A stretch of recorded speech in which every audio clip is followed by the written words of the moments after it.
Good morning students. 12वीं वाले बच्चे, सिद्धि हिंदी विद्यालय की इस ऑनलाइन क्लासेस में आपका हार्दिक स्वागत है।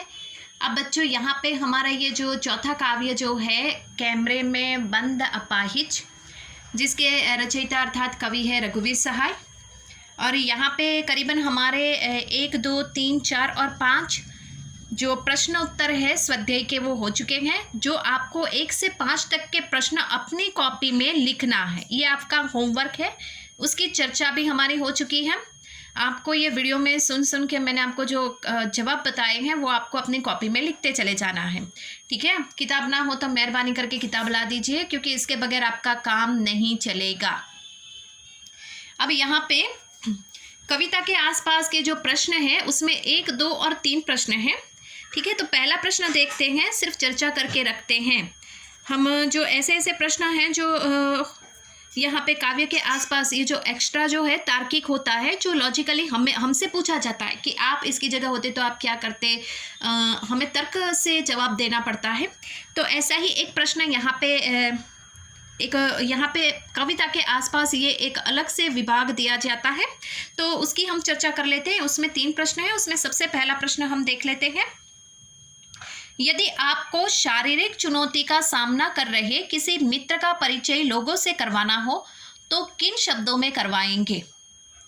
समझ में आया? ये हमसे पूछा गया है बच्चों, कि हमें पूछा गया है कि आपका कोई मित्र है, ठीक है, और आप वो कोई अपाहिज है अर्थात कोई विकलांग है, तो आप उसका परिचय किसी लोगों से करवाना है, तो आप किस तरह से करवाओगे? तो हमें बताना है।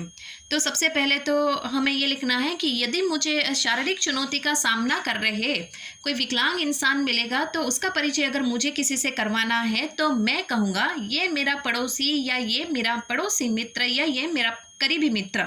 जो भी उसका नाम है वो नाम लेना है, कि जो भी राधा है या फिर जो भी मित्र है उसका नाम हमें लेना है। तो हम उदाहरण के तौर पे यहाँ पे हम लिखते हैं कि राधा, कि यह मेरी पड़ोसी मित्र है राधा। ये जन्म से ही अपाहिज है, लेकिन उन्होंने कभी अपने को कमज़ोर नहीं समझा। अर्थात मेरी ये जो मित्र है उसने कभी भी अपने आप को शारीरिक रूप से कमज़ोर नहीं समझा। आधुनिक जीवन के साथ कदम से कदम मिलाकर वो चलती रही। कंप्यूटर के युग में भी, इस क्षेत्र में भी वो किसी से कम नहीं है। इसी बलबूते पर आत्मनिर्भर होकर वो आज सम्मान से अपना जीवन यापन कर रही है। तो हमें इस तरह से लिखना है। ये मैंने अपने हिसाब से बनाकर आपको लिखवाया है। तो हमें किस प्रकार से, वापस मैं दोहरा रही हूँ, ऐसे प्रश्न नहीं पूछे जाते, लेकिन फिर भी हमें तैयारी करके रखनी है।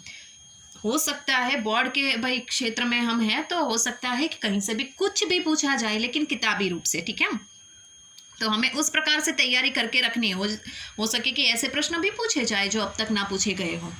तो हमें बोर्ड के भीतर क्षेत्र में हमें सभी प्रकार के प्रश्नों की तैयारी करके रखनी है।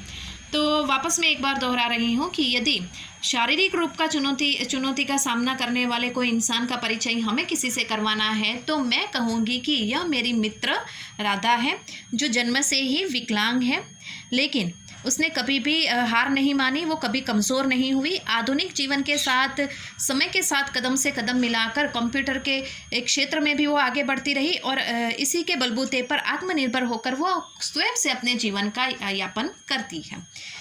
तो इस तरह से हम उसका परिचय करवाएंगे, ठीक है। अब यहाँ पे दूसरा प्रश्न है, सामाजिक उद्देश्य से युक्त ऐसे कार्यक्रम को देखकर आपको कैसा लगेगा? अपने विचार संक्षेप में लिखिए। तो यहाँ पे हमसे पूछा गया है कि सामाजिक उद्देश्य से युक्त कार्यक्रम। तो बच्चों, ये बात आज के ज़माने में भी हम देखते हैं कि टीवी चैनलों के ऊपर जो न्यूज़ चैनल होते हैं, ठीक है, तो न्यूज़ चैनलों के ऊपर भी हम सामाजिक उद्देश्य को ध्यान में रखते हुए बहुत सारे ऐसे कार्यक्रम दिखाए जाते हैं जिससे हमें प्रेरणा मिलती है, सीख मिलती है, जिसे हम जीवन में हारे हुए इंसान भी, मैंने आगे आपको बताया ना कि हार गया इंसान जो घुटने टेक देता है उसको भी आगे बढ़ने की प्रेरणा मिलती है। तो ऐसे बहुत सारे चैनल होती है जिसके ऊपर ये सामाजिक कार्यक्रम दिखाए जाते हैं। तो हमें उसके बारे में लिखना है थोड़ा बहुत। तो उसमें क्या लिखेंगे? सामाजिक उद्देश्य से युक्त ऐसे कार्यक्रम को देखकर मुझे कार्यकर्ताओं का अमानवीय व्यवहार से घिन आएगी और पीड़ित व्यक्ति के प्रति मुझे दुख की अनुभूति होगी। अगर जैसे कि उदाहरण के तौर पे चलो सिर्फ एग्ज़ाम्पल लेते हैं कि पहले मैं आपको थोड़ा सा समझा दूं बच्चों कि हमसे पूछा गया कि सामाजिक जिस प्रकार से हमने बच्चों काव्य पढ़ा है उस काव्य में हमने देखा कि यहाँ पे बेचारे अपाहिज विकलांग इंसान को अलग अलग प्रकार से कि अपाहिज क्यों हुए, अपाहिज होकर कैसा लगता है, ऐसे प्रश्न। तो कवि ने ये काव्य लिखा है तो उसमें काव्य को ध्यान में रखकर ही हम चर्चा करेंगे। तो कवि ने यहाँ पे जिस प्रकार से ये काव्य लिखा है तो जैसे प्रश्न उस अपाहिज इंसान को पूछे गए तो उस अपाहिज इंसान को ये प्रश्न सुनकर कैसा लगता होगा। तो ये प्रश्न सुनकर घर में बैठा हुआ दर्शक भी दुख की अनुभूति करेगा कि उसको कैसे प्रश्न पूछे जा रहे हैं ऐसा। और हम देख सकते हैं कि वर्तमान जीवन में भी ऐसे उद्देश्य, सामाजिक उद्देश्य की पूर्ति हेतु जो कार्यक्रम दिखाए जाते हैं, ये कार्यक्रम भी किस प्रकार से रोचक होते हैं, ज़्यादातर हमें प्रेरणा देते हैं, ज़्यादातर हमें जानने को मिलता है, जानकारी मिलती है कि ऐसे क्षेत्र में ऐसे इंसान, हमने बहुत सारे ऐसे इंसानों को देखा है जिसके हाथ पैर नहीं होते हैं, जिसके हाथ नहीं होते लेकिन फिर भी वो हमारी तरह ही जीवन जीते हैं, उनको जीवन जीने में कोई परेशानी नहीं होती है।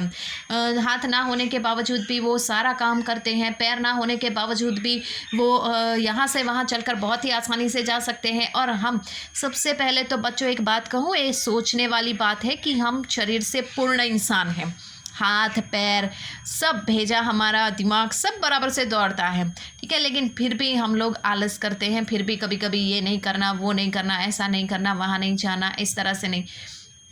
ज़रा सोचिए, हमें थोड़ी सी चोट लगती है हाथ में, कभी पैर में चोट लगती है, कभी दर्द होने लगता है, तो हमारी स्थिति कैसी हो जाती है। ज़रा सोचिए, जिसके हाथ पैर हो ही नहीं वो इंसान कितना अपने आप को असहाय महसूस करता होगा कि जो दूसरों के ऊपर निर्भर रहता है।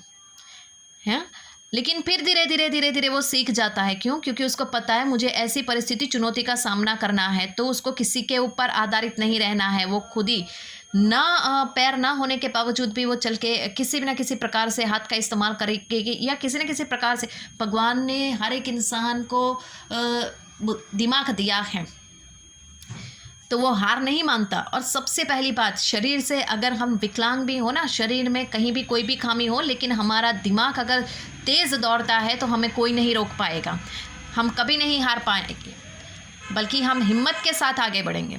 तो ये बात हमें इस काव्य से सीखने को मिलती है कि चाहे कितनी भी परिस्थिति क्यों ना बिगड़ जाए, चाहे शरीर विकलांग क्यों ना हो जाए, लेकिन मन कभी विकलांग नहीं होता है, मन कभी अपाहिज नहीं होता है बच्चों। वो तो तेज़ गति से दौड़ता है, और वो खुद तो खुद दौड़ता है, लेकिन इंसान के भीतर इंसान को भी एक उम्मीद जगाता है कि हाथ पैर ना हुए तो क्या हुआ, मन तो पूर्ण है, और पूर्ण मन से करने वाला कार्य एक दिन हमेशा सफल रहता है। तो यहाँ पे ऐसे अगर इंसान हमें मिले ना बच्चों, तो उससे हमें ये सीख भी मिलती है। तो ये दूसरे प्रश्न में हमें लिखना है काव्य को ध्यान में रखकर कि इस काव्य के आधार पे हम कह सकते हैं कि सामाजिक उद्देश्य से युक्त इस कार्यक्रम को देखकर ऐसा लगता है कि कार्यकर्ताओं का जो अमानवीय व्यवहार है वो उसी के प्रति हमें घिन्ना आती है, और पीड़ित व्यक्ति के प्रति हमें क्या होता है, वेदना। आज भी हम कोई कार्यक्रम देखते हैं तो उसमें क्या होता है, जो पीड़ित इंसान होते हैं, जिसके हाथ पैर नहीं होते हैं, और वो कहता है कि भाई मेरे साथ ये घटना घटित हुई, या जन्म से ही उसके विकलांग है वो इंसान, तो हम जैसे ही सुनते हैं तो हमें उसके प्रति सहानुभूति, हमदर्दी अर्थात दुख, पीड़ा, वेदना होती है, ठीक है। अब यहाँ पे तीसरा प्रश्न है कि यदि आप इस कार्यक्रम के दर्शक हैं तो टीवी पर ऐसे सामाजिक कार्यक्रम को देखकर एक पत्र में अपनी प्रतिक्रिया दूरदर्शन निर्देशक को भेजें, ठीक है। तो ये ज़्यादातर यहाँ पे पत्र के रूप में आता है। तो पत्र के रूप में हम जब पत्र की चर्चा करेंगे बच्चों, तो उस समय ये मुद्दे को भी साथ में ले लेंगे, तो चिंता करने वाली बात नहीं है।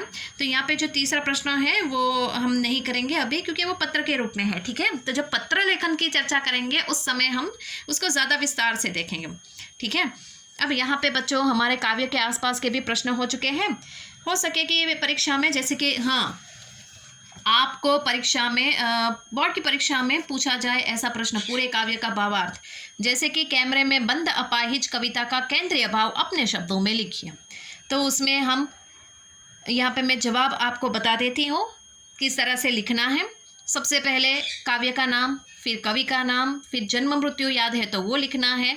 ठीक है, जो एक बेसिक फार्मूला होता है प्रश्नोत्तर का, वो मैं आपको एक दिन बता दूंगी, 3-4 प्रश्न वीडियो में, ताकि आपको समझ में आए कि परीक्षा में जब आप लिखते हो क्वेश्चन आंसर तो उसका प्रभाव कितना आकर्षक होता है, साफ सुथरा लिखना है। तो वो बात की जानकारी है जो बाद में हम देखेंगे। तो 2-3 प्रश्न और हमारे रह गए हैं बच्चों, तो नेक्स्ट वाले वीडियो में उसको ले लेंगे। उसके बाद हम व्याकरण के भीतर जाएंगे, व्याकरण की चर्चा करेंगे जो अब तक हमने नहीं किया, जो परीक्षा में, बोर्ड की परीक्षा में आए। ऐसे सबसे पहले व्याकरण की हम चर्चा कर लेंगे। व्याकरण जिसके पास कॉपी नहीं है उसको बनानी है, ठीक है। और कॉपी में आपको जो भी यहाँ से लिखने के लिए मैं कहती हूँ वो आपको लिखना है, ताकि आप घर पे बैठ कर उसको पढ़ सको। फिर आपको मटेरियल ढूंढना होगा तो आप वीडियो ढूंढोगे कि वो वीडियो कहाँ। तो ये भेजामारी करने से अच्छा है बच्चों कि आप कॉपी में लिखते जाओ, तो आपके पास वो मटेरियल भी इकट्ठा होगा। समझ में आया? तो आज के इस वीडियो में हम यहाँ तक रुकते हैं। आने वाले वीडियो में हम ऐसे प्रश्नों की चर्चा करेंगे जो इस काव्य के साथ रिलेटेड हो और बोर्ड की परीक्षा में पूछने की संभावना हो। ऐसी समझ में, ऐसा नहीं कि पूछा ही जाएगा, ध्यान से सुनिएगा, लेकिन हम तैयारी करके अपने हिसाब से रखेंगे। तब तक के लिए थैंक यू।